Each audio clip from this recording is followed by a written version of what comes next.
Well, we keep going. All right, we're live. Good morning, good afternoon, good evening, depending on when and where you're watching this Facebook live. Happy Saturday. Yes, we got up on a Saturday morning to do a Facebook live titled Doc, How Do I Avoid Overwhelm as a Working Mom? I want to Yes. introduce myself. I'm Dr. Tolulope Olabintan. I'm CEO and co-founder of Livingspring Family Medical Center here in the awesome city of Mansfield, Texas, where we believe in helping our patients live long and well because we believe the quality of life is just as important as the quantity of life. I have an amazing guest this morning, but before I introduce her, if you're watching live, hashtag live. If you're watching in replay, hashtag replay. I have with us this morning the amazing Dr. Ngozi Ude. How are you doing this morning, Doc? How are you? Good morning. Oh, good morning. I am doing great. Thank you so much for having me. Oh, my pleasure. And thank you for coming on a Saturday morning as a busy working mom and carving out this time for our audience. I really appreciate you. Thank you. I appreciate it. No problem. I'm here. All right. So, Doc, my first question to you, for those who are watching, yes, we've heard your name, but they're wondering, who are you and what do you do? So I'm a board certified family medicine physician. I am based in Martinsburg, West Virginia. I have a primary care. It's called Apple Valley. I also have an aesthetic. And through these, my goal is to have my patients not only feeling good, but looking good. You help people look as good or feel as good as they look and look as good as they feel. I like what you I like That it. is it. I like it. I like it. Awesome, awesome. Now, people are wondering, why do you do what you do though? Why do you do what you do? It gives me purpose. I love it and it gives me purpose. I think to live, a fulfilled life, you have to have, for me, that melding of medicine. I was that science math kid. So science to me brings all of those together and then, helping people. So that culmination together, I mean, it just was a no-brainer for me. And yes, I All love right. it. I love it. Thank you for what you do. Now, going right into our topic, and for those of you who are watching, we decided to have this conversation because we are working moms as well. And even if you don't work as far as outside the home, overwhelm can be a real challenge, right? And so we're going to keep it real on this conversation because we also know the pain points that you may be having as well as a working mom. So our first question, Mom, what are common I said mom, you're a mom, but Dr. Ude, what are common causes of overwhelm as a working mom? And a lot of my answers are my personal perspective because that, overwhelm, I definitely experienced it. And, with all the things that I do, being a mom, being a business owner, entrepreneur, being married, and a lot of us are wearing different hats. So I definitely get it on a personal level. So I think the problem, at least for me, I talked about medicine and that giving me purpose. I think I had that part of it out. I think the difficulty for me from my perspective, was melding um, my professional life and my personal life and having a balance. Mm, Started medicine, I wasn't married, I didn't have kids, and I think that balance because I still wanted to live that purpose, but also the most important part is family and your children and all that. And so I had a vision for medicine, but I don't think I sat down to think of how I wanted my personal life to, like, all of it to fit. So one of the issues I think is lack of that vision, or at least not taking the time to see, quote unquote, what you want. So that's one.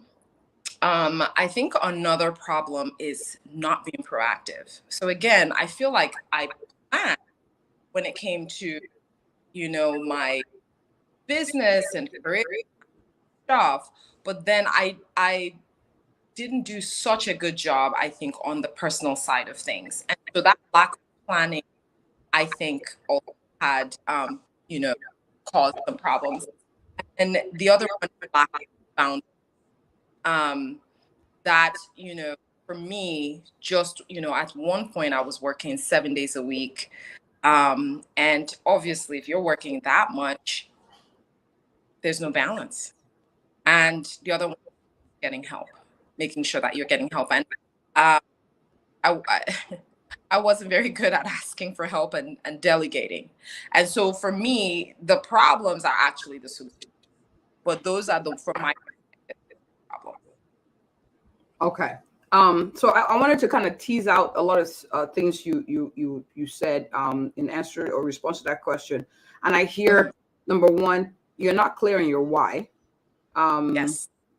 Your why, your lack of clear goals. And this is not a bad mom comment. This is more a what's important to you? What are your priorities?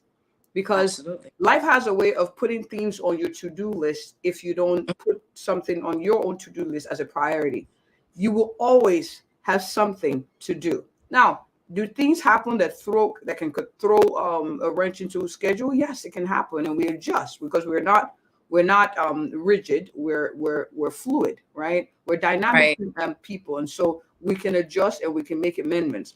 But we find that when we don't make clear goals, like these are important to me, spending quality time with my kids, being able to carve out time to exercise, being able to go to after school programs, then life just throws things on you and you just put it on your schedule. And before you know it, you're spending a lot of time on things you don't really care to do. I don't add value to you or are not part of your why. Because when you're doing things that are like, you enjoy doing or you feel are in line with your goals, it doesn't feel so much as tedious as when it's not, right? Because when you say, okay, I'm tired, I feel a little, this is a lot, but this is in line with what's important to me. And so when you're doing it because it's part of your value system, it's not as tasking. And then another thing you said is, and I think is a challenge or common cause, is we're being reactive, not proactive, right? So everything we do is in reaction to something maybe bad that happened or a challenge that happened, but we're not saying, you know what are things I should do or set in motion for my family, for my work life. You said boundaries. And this is not a turn off your phone, like ignore phone calls. This is not what we're saying. Is boundaries where you know what you can and cannot do, and you're okay with saying no. Like and protect, like, no. Protect what's important. Yes. Protect what's important to you. And you said not asking for help. I also want to highlight also not receiving the help, because we're offered help, but we you got to receive the help. No, I got it. I don't want to bother you. But yet, if somebody is in our shoes and asking us for advice, oh, girl, I got you. Come on, let me. We want to help, but we don't want to receive help because somehow it makes us feel that we're not a strong mom or we're not a strong woman if we're not doing everything. That's it. Helping others, but not getting help yourself. So you gotta be okay. So you want to make sure that you're also getting help. And most of those people that you're helping, they care about you and they want you to do well. So if you're offering help, take it if you need it. Absolutely. Exactly. And we all need help. Let me just make that like we all do. So not if you need help. We all maybe. And the truth is, if we don't accept these things and make adjustments, there's burnout, one, and then two, we're not able to live out our potential because everything we got to do. Well, we're having this conversation, so this is good. It implodes if you don't take that time. The whole thing, when you get overwhelmed, everything implodes, and it just doesn't affect the things that are not so important. Affect the actual things that are core to you and are very important. So yes. So the next question is it avoidable? Like, absolutely. Is it avoidable? And if so, what are tips to preventing overwhelm? Absolutely. So it's gonna be a flip side to the points that I made, right? So the first thing is, what do you want? What do you want? So I think the person said it was, I think it was John Maxwell. See it, plan it, do it. So we're talking about the see it part of it. what's your why? What's important to you? So, and I think that once I figured out, hey, how do I want my life to look? How do I want it to play out?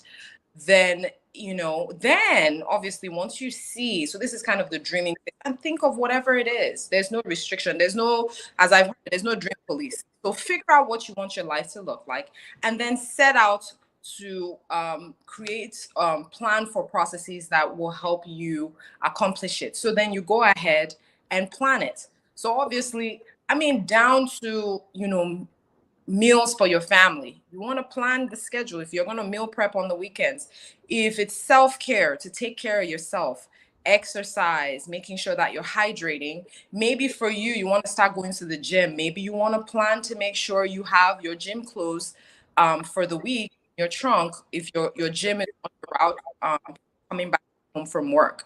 If you're someone that's going to be doing YouTube, working out YouTube videos, then you put that on your schedule. So planning it, basically set out, think it through what process you need to accomplish what you want, and then you want to schedule it. Because you've heard it, when it's scheduled, it gets done.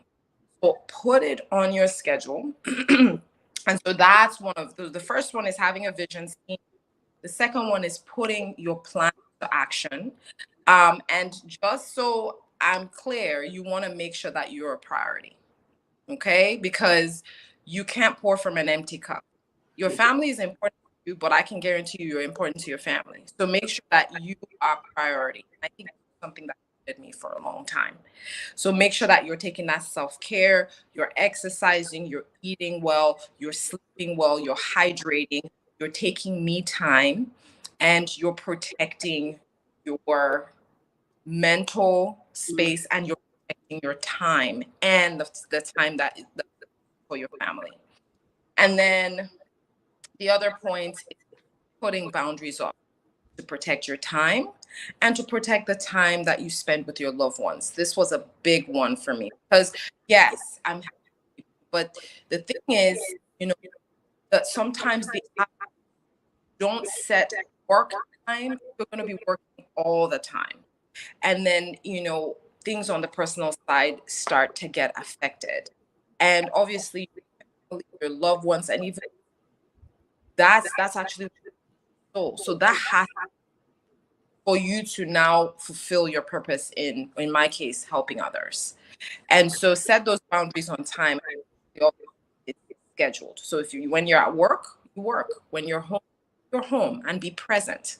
And if you're vacation time with your family, even time that you spend with your children, make sure that it's uninterrupted time on a daily basis that you spend with your kids, and then obviously time to spend and commune with your family. And then the last one I would say is the getting help. And so you figure out what things you need help with, or you don't necessarily have to do. And then either you figure out how to get that done, or you find somebody that can help you with that. And so those would be the tips that I give. All right. So see it, plan it, do it. Awesome.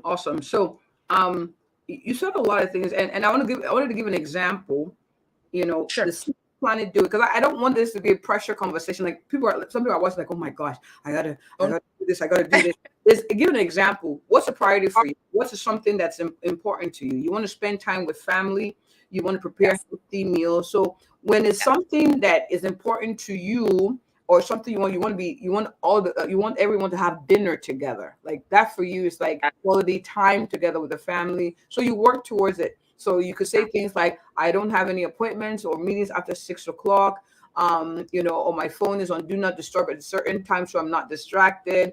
Everybody sits together, you put your devices together, you make a meal, you talk, you laugh. And if that's something that's important to you, then you plan towards it. You see there's something that can happen and you plan towards it. You talked about boundaries. I always like to kind of highlight the boundary issue here. It's not, well, you don't help me, I can't help you, I don't want to talk to you. That's not what we're saying. We're saying put things in place to help you help yourself. You know that you need to have a good night's sleep because you have to wake up at 5 o'clock in the morning. So your phone is off at 9 o'clock, do not disturb. right? So putting things or saying things like, oh, I'm sorry, I'm not available. Because when you put it in your schedule, you look at your schedule, oh, my schedule is actually booked. You don't have to necessarily say you're having dinner with family. You can just say, oh, that time I'm not available. And it's true because you've planned out your day. Um, Getting help, we cannot overemphasize it, and Yeah. prioritizing yourself. Doc, let's talk about this one a little bit. There's a self-help self-care movement that has been pushing for Yeah. the last few years, and it's great. I love the fact that we're saying, self-care, but let's talk about the natural instinct of a woman. Sometimes that's not realistic. Self-care That's is like, it. if I take care of myself or I prioritize myself, I'm selfish, I'm not a good mom. I That's it. but Guilt. Guilt. A the lot of guilt. But for those who are, who like myself, who may be struggling with that, put yourself on the list. Doesn't have to be number one, but just pencil, like, put yourself on the list is what we're saying, right, Dr. Day? absolutely. I have another take on it. To me, you actually should come first. It's just like, to me, the Wow. way I it. I know. I trust me. I get it. But remember on the plane when the mask comes down, Put your own face. you have to put yours on, because think about it. If you don't have your mask on, what if you pass out? Then you really can't give your True, kid put the mask. true. So it makes sense. Like, you have to be good to be able to take care of yourself. To me, that's the way. It's not selfish at all. Because for me, on a personal level, when I'm not either mentally good, emotionally good, I'm more snappy to the kids. I'm not able to keep up with True, the schedule true. that I already planned. So we planned it now. So now the next step is to do it. But if you don't have any reserve, if you haven't filled up your cup, you're not going to carry that the rest of your. And what ends up is your family is going to get fumes. They will literally not get the essence. They will get fumes. So putting yourself at first, I'm not saying obviously yourself and then there's nobody else on the table. I'm just saying, make sure that you filled up your gas tank. You have to be full, and then you pour from that. And trust me, it's to me it's a quality thing too. It does everything different. It doesn't necessarily, it may not be how many hours you need per se, but you have to know yourself and know what works for you. But me, it's not on. You have to come first, in the sense that you take care of yourself, you're good, and then you're going to be actually able to now take care of your family. Because you do you see what I'm saying? I do, and I'm realizing that even in having conversations with you, self-care could be different to different people, right? It's not self-care. You're going to take 2 hours to go do your nails. So if that's important for you, that's fine. But one of the things I realized that is, personally speaking, is my morning routine. That's my me time. If I wake up hours before anybody else, pray, meditate, exercise, journal. Yes. So that's my self-care. And so if you're watching me and maybe you're watching this and you, like, maybe struggle, like, oh, putting yourself first sounds almost contra, like Christian, contra, like you got to put others first.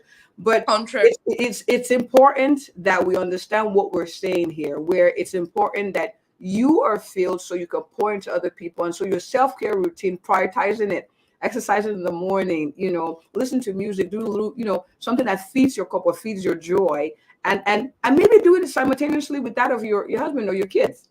You can do it simultaneously too, but it's important that we make that a priority, making sure we're getting enough rest, making sure we're getting help. We're doing things that we know for a fact actually help us feel better, help us think clearer, and help us be more present for those we love. This is good. This is good conversations. I love it. I love it. So, Doc, my next question. Yeah. Go ahead. Go ahead. You're going to say something. No, I was just going to say, and I think just to reiterate what you said, to be able to really give yourself the self-care you need to know yourself, just like you said. So for me, I would reiterate that me time, because I'm an introverted introvert. Every day I have to have time by myself. Say that. Yes. Oh, yes. You're muffed. You're muffed. Because wow. I love it. Serious. You would not believe it. Wow. My recharge is like when I start getting grumpy, I haven't had time. And my kids know it. They're like, "Mommy, do you need some time?" It's just, it is what it is. Wow. But know what makes you tick. And so for me, I have to have that mental break to just process the day, and sometimes not even think about anything. It could just be me sitting, listening to some music or taking a bath or something, but know yourself. So I'm sorry, go ahead. I know you had a question. No, that is very important, and thank you for highlighting that. So our last Sure. question is: what are 3 quick tips to help working moms thrive? Quick tips, like yes. So I would piggyback on the morning routine. I think that is a big one. So for me personally, as an example, I wake up at between 5:30 and 6, and I do my morning devotion for a few minutes. My meditation and prayer. I work out for like minutes, and it's free weights that I have in my room. Sometimes I'll do it right at the shower, so I have a shower area. Um, Jumping jacks, sit-ups, whatever it is. I do. And for me, I get bored, so I do switch it. You know what I mean? So I'm early in the morning. I usually have a glass of water by my bed that I drink in the morning when I get up. And guess what? This doesn't have to be your routine for those people out there. It's just giving you an example of the possibilities. Then, I get my kids ready for the morning. I drive them to school. On the way to school, depending on how I'm feeling, something uplifting, and sometimes I'm listening to something informative. Um, and then and I obviously have a, and then in the evening, I get my phone and I put it to charge, and that's the time that I get things together with kids. We have dinner, and it's uninterrupted time.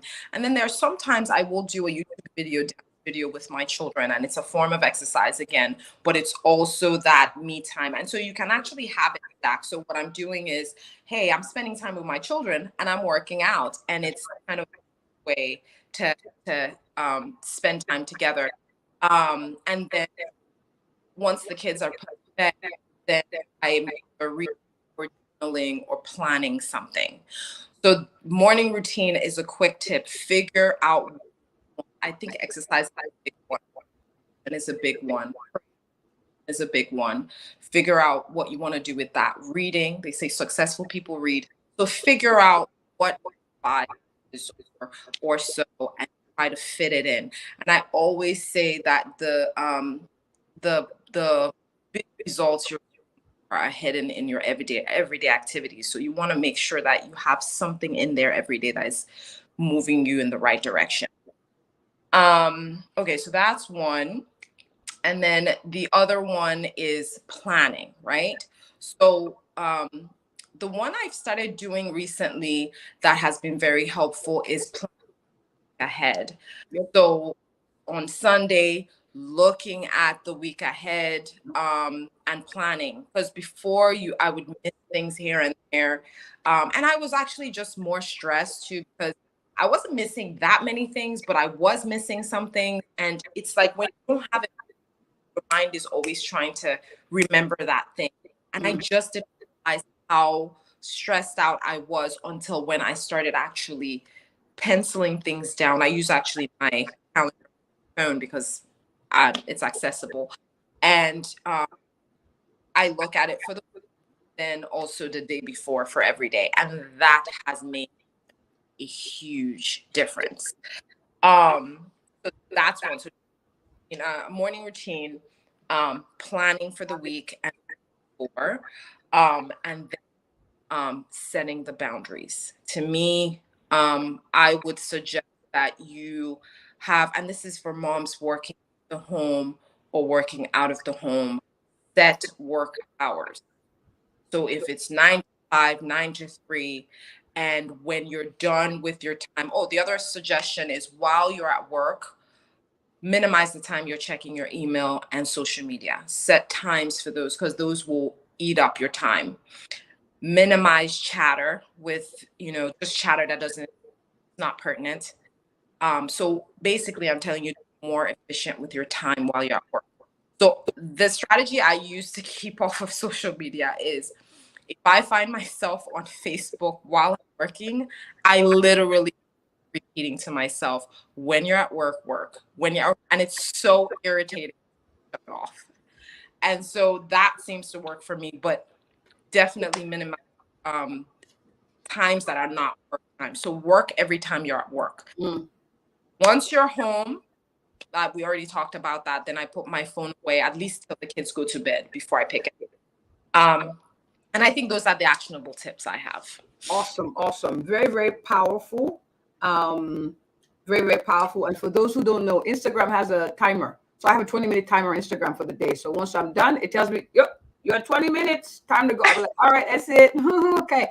And we're not saying, obviously, you're on social media watching this, or YouTube, like you're watching this, but, set Right. boundaries for yourself to help you maximize the day, because there will always be something to do and you cannot have time for everything. I also wanted to add this. I know you talked about boundaries, you talked about planning.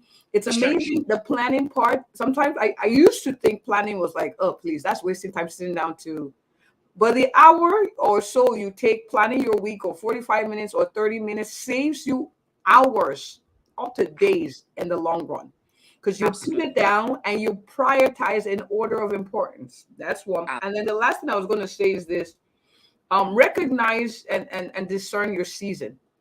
For someone who's watching this, you have two little kids, running all over the place. You don't have the time to. You may not have as much time to sit down and do some of the things that we talked about, or it's elusive because you're waking up breastfeeding 3 or 4 times a night, so you're tired.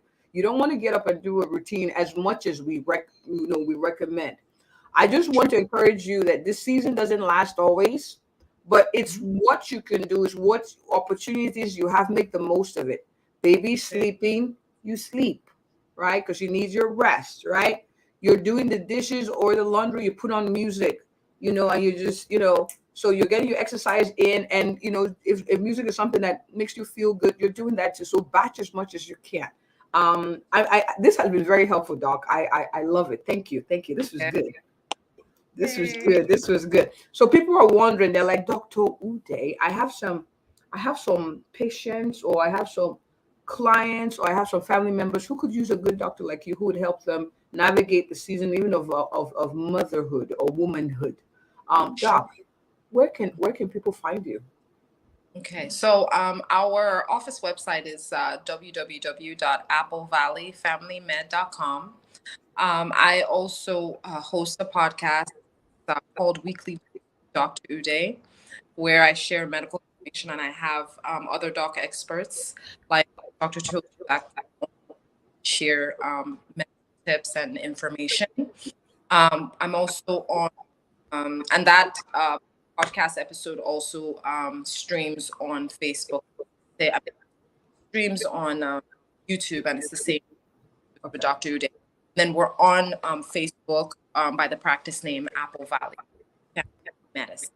Awesome. Yes. And we already have that information posted in the comment section, so people can reach out to you to come as a speaker, to come connect with you, have you come talk on their platforms, or to even connect with you as a family physician. So yay. So good. Thank you so much for joining us. I appreciate you. I hope you have a good rest of your Saturday. You get some rest. We get some rest. But this has been so good. Thank you all for watching. Please remember, share this. You could just simply forward this to your family members and friends who could find this very useful. And if you or anyone you know is looking for an awesome, a thorough, and a passionate family physician here in the Mansfield, Texas area, who will help you live long and well, I am she. Have a good one, everyone. Thank you, Doc.